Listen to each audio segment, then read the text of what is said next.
Tudo bom, menina? Obrigada, querida, a gente está aqui. Tudo legal. Priscila Rosenbaum. Monte de rosas, né? Monte de rosas. Monte das rosas, né? Aquela coisa assim.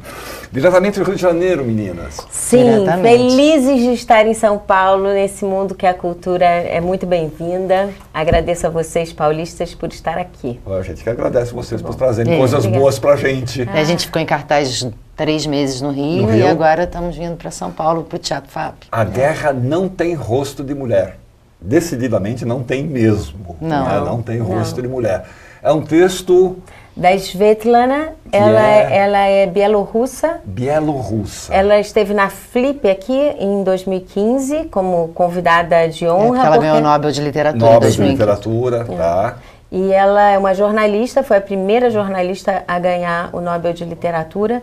E ela só escreveu 5 livros na vida. E esse é um livro muito pessoal para ela, porque ela entrevista as mulheres que foram para o fronte na Segunda Guerra Mundial. Tá. E que ela viveu de avós, de mães, esse relato. E vocês estavam falando que ela nasceu em 48, né? Mas ela pegou já um resquício dessa situação de guerra. Ela pegou a consequência da guerra, né? Da guerra, é isso. E o que é bonito, eu acho que ela entrevista 40 anos depois da guerra.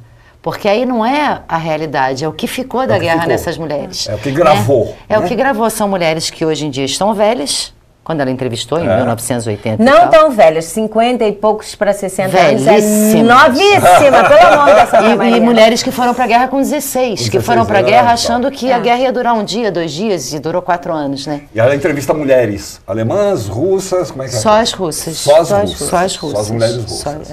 Que você estava falando uma coisa muito curiosa, de não ter o feminino de certas funções. Na Segunda Guerra, assim, as francesas foram, mas na Rússia, 1 milhão de mulheres foram. E foram não como enfermeiras e cozinheiras, também como enfermeiras e cozinheiras, mas como franco-atiradoras. Foram para o front mesmo.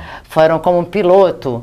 Foram como... As pilotas foram incríveis, elas acharam um método... Pilotas, né? É uma coisa estranha da gente falar. Foi criado, foi criado. Elas acharam um método de desligar o avião. Então elas ficavam um tempo... Planando, soltavam a bomba planando. Então elas foram chamadas das bruxas da morte. Então não tem o barulho do avião, não tem Porque quando os alemães ouviam logo depois tinha a bomba e acabou. E eles não viam antes. Então eram as bruxas da morte. Eles demoraram a descobrir o truque delas. E elas foram bem brabas. Então, quer dizer, ela entrevistou uma quantidade enorme de mulheres. Ela entrevistou 1000 mulheres. 1000 mulheres. E 1000 mulheres durante 7 anos. Durante 7 anos. E realmente a guerra para a mulher é outra coisa, porque em 4 anos a mulher engravida na guerra, tem filho na guerra, ela menstrua e ela não tem como cuidar de... para ela, né? Exatamente, ela não se tinha corta. roupa. Não tem roupa, né? As mulheres usavam cueca na guerra. As mulheres usavam roupa de homem. Quer dizer, é outra visão da guerra, né? E quando as mulheres voltam da guerra, elas voltam marcadas pela guerra. Quando os homens voltam da guerra, voltam como heróis de guerra. Elas tinham vergonha. Muitas delas não aceitaram nem pensão, porque elas não queriam dizer que soubessem que elas tinham ido para a guerra. Porque aí conviveram com homens, aí eram mal vistas. Até inclusive pela família. Família que não exatamente. Até para arranjar marido era difícil. Até para arranjar marido era difícil. Para seguir a vida, né? Agora é lindo também, porque dentro... É um corte na vida da pessoa. Em plena juventude, com 16, 17 anos. Né? E elas foram felizes, porque elas eram criadas para morrer pela pátria. Então elas foram numa intenção de alegria, de felicidade, foram com violão. Eu vou fazer parte dessa manifestação, entendeu? Eu vou com tudo, eu vou acreditando. E a guerra realmente é um desterro. As mulheres, elas falam da guerra, coisas que os homens nunca falaram e que me mexeu muito no livro, das árvores queimadas em volta, dos animais que desaparecem, porque não é só a raça humana, é tudo. Sim, são os pássaros. Né? Tá passando uma migração de pássaros e os aviões estão se atacando, aquela migração acabou. Aquela migração não vai existir mais. Então elas falam dos roxinós, elas falam que desapareceram e depois voltaram. Elas falam outra visão. Que matar é mais difícil que morrer, por exemplo. Primeira vez que elas atiram, porque elas tinham treinado, elas fizeram escola para serem franco-atiradoras. Mas a primeira vez que elas estão atirando num ser vivo, em vez de estar atirando no alvo, Para elas é uma loucura, elas não têm coragem, elas passam. Né? E o homem acho que foi um pouco criado, né, historicamente. Esse instinto de guerreiro. A Svetlana fala da diferença, que a mulher, ela tem a noção de como criar, procriar, dar vida e como que isso é trabalhoso. Como você fazer um bebê, alimentar um bebê, ele crescer. Fazer ele crescer. Como isso é raro, como isso é potente. Então, para a mulher matar, não é um instinto, o instinto é preservação. Então, ela fala isso no meio da guerra, dessas mulheres que salvam o próprio inimigo na hora. Ela termina o livro falando disso. E ela conta também que aquelas mulheres estavam com muita vontade de falar, porque na verdade elas nunca falaram, a gente nunca ouviu o relato feminino da guerra.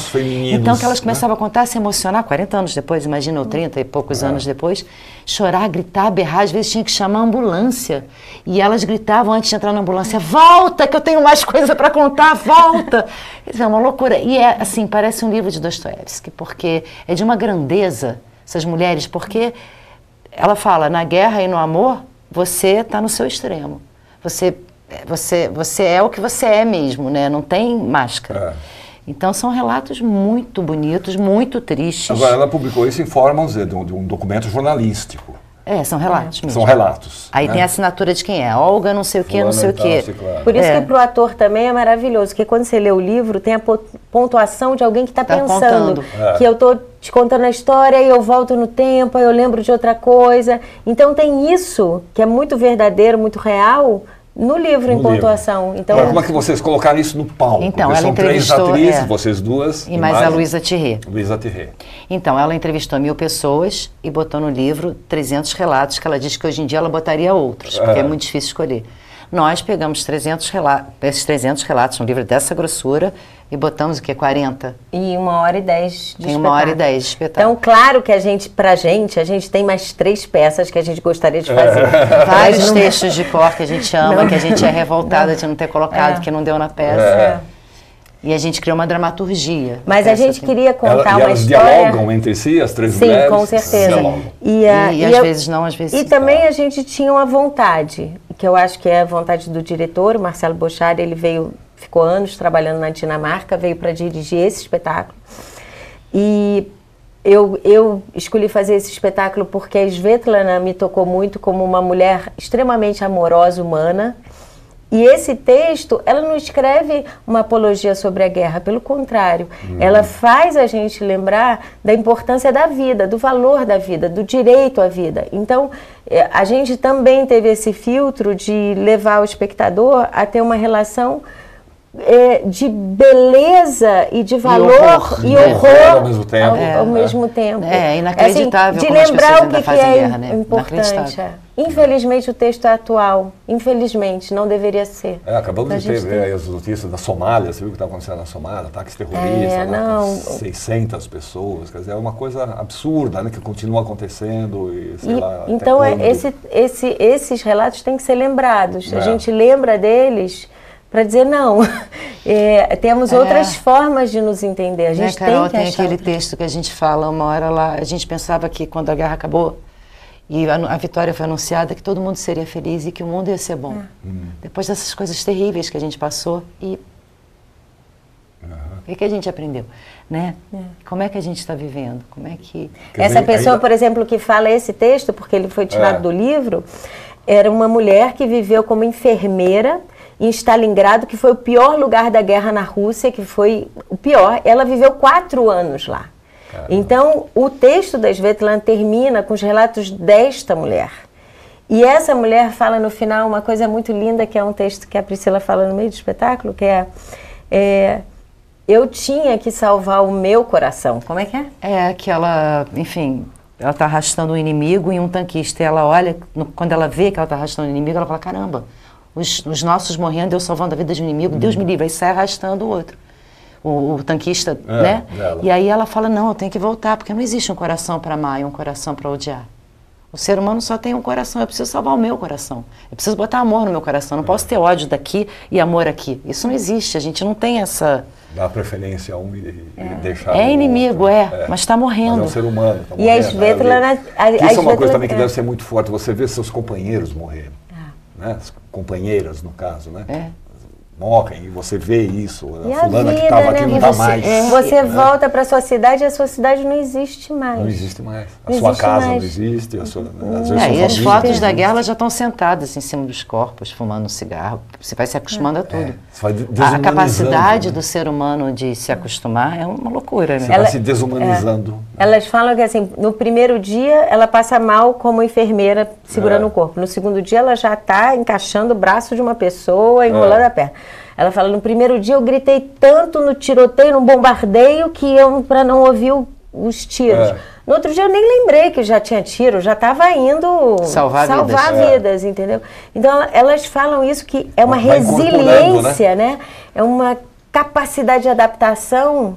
E, ao mesmo tempo, essa adaptação tem que sustentar esse humano. Ele tem que levar esse coração até o fim, né? Como é que você faz isso? Porque você se adapta à guerra, mas como é que você se mantém salva a ternura, disso, né? Atrocidade, né? Gente, tem uns trechos, vamos dar uma olhadinha no primeiro trecho. Nós estamos falando do A Guerra Não Tem Rosto de Mulher, que vai estrear sábado. Sábado, dia 21 de outubro, às 21 horas, no Teatro FAP. A gente vai ficar em cartaz sexta, sábados e domingos. Sexta, sábados e domingos. A estreia é no sábado. Agora, vamos dar uma olhada no primeiro trecho. A Guerra Não Tem Rosto de Mulher. A guerra estava durando e as minhas amigas já diziam, temos que ir para o fronte, temos que ir para o fronte. Isso estava pairando no ar, então todas nós entramos no curso do Centro de Alistamento, onde aprendemos a atirar com metralhadora de guerra e a jogar granadas. Confesso que a primeira vez que eu segurei uma metralhadora de guerra, eu tive medo, senti medo. Nunca imaginei que iria matar alguém, só queria ir para o fronte e pronto.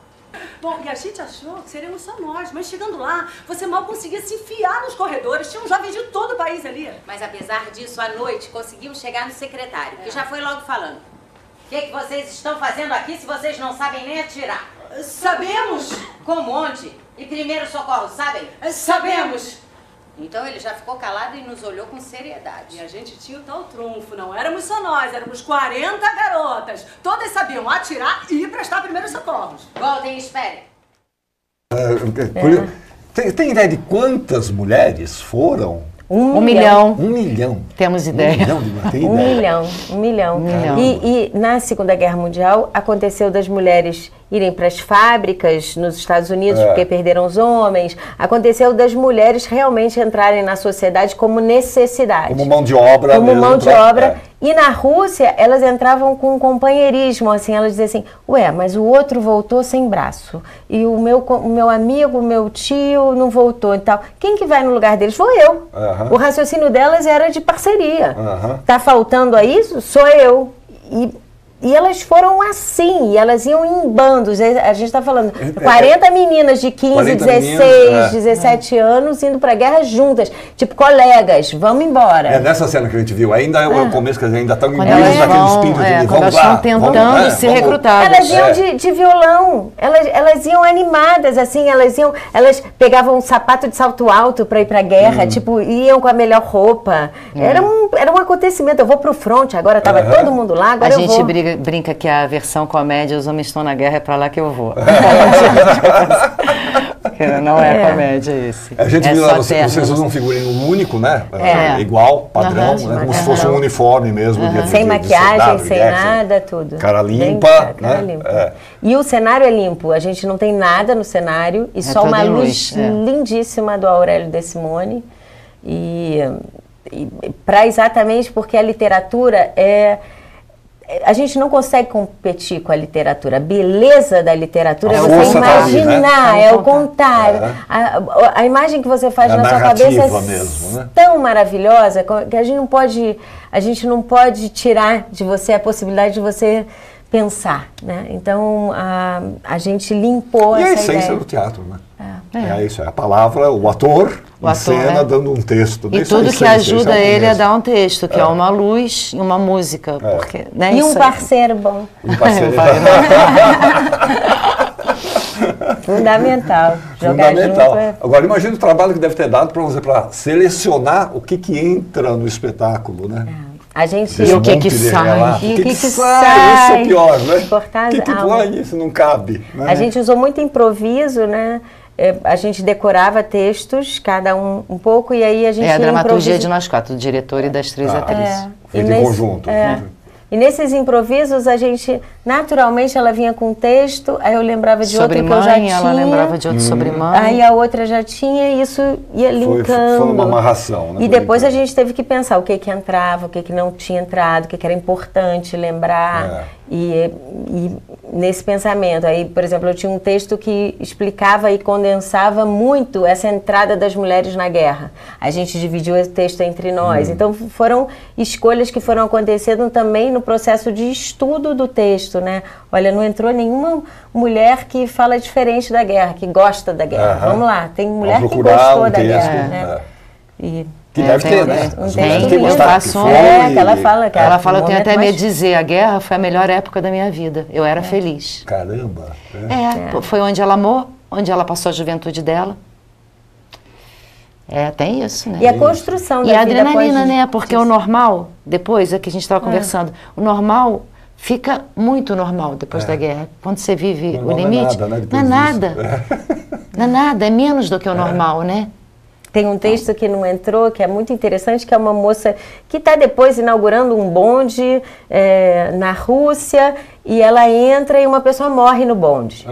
E aí ela não entende nada, porque as pessoas saem gritando, chorando, e para o bonde e tal, e ela fica com o morto ali, sem entender o que está acontecendo. Depois que ela se toca, gente, as pessoas se balançam com uma pessoa morta. Eu fumava em cima, comia em cima do morto, era tão... Eu tenho que voltar a essa normalidade, entendeu? Não tem ainda essa adaptação. E ela, gente, foi muito tempo até eu ficar igual. Adaptação ao que é normal. Mas tem uma que também que saiu, que é a mulher que tudo tem cheiro de sangue para ela. Tem 40 anos a guerra, ela não consegue ver a cor vermelha. Ela cozinha uma coisa, tem cheiro de sangue. O lençol, por mais limpo que você tem cheiro de sangue, o sangue está nela, né? Está nela. 40 anos. Impregnado nela. Impregnado. Elas sonhavam com lençol branco, sabe? Uma roupa branca. Onde eles acharam branco? Nossa, fulana saiu de branco. A gente lembra disso, né? Roupa da missa de domingo que era branca, a roupa boa era branca. Mas tem a ver com essa experiência, né? Da guerra, da sujeira. Você ter alguma coisa alva, né? Assim, para... É uma experiência de você estar limpo, né? De você estar puro, de você estar... É surpreendente, né? É surpreendente, Esse livro você edita no Brasil? Existe em português? Claro, existe em português. Sim, foram todos lançados, os 5 livros dela em português. Um sobre o Afeganistão. Vamos ver mais um trecho do A Guerra Não Tem Rosto de Mulher, que estreia sábado no FAAP. Vai ficar em cartaz sexta, sábados e domingos. Até quando? Até dia 17 de dezembro. 7 de dezembro. Mas não espera dezembro, vai antes. Tem que ir logo. Para poder ver 3 vezes, né? Meninas, tem uma florzinha ali. Jura? Eu quero ver. Como assim uma flor? Me ajuda. Me ajuda. Eu quero ver também. Me ajuda. Acho que eu vi. Eu não sei de onde a gente arrumou forças, mas cada uma de nós fez um pedido para aquela flor.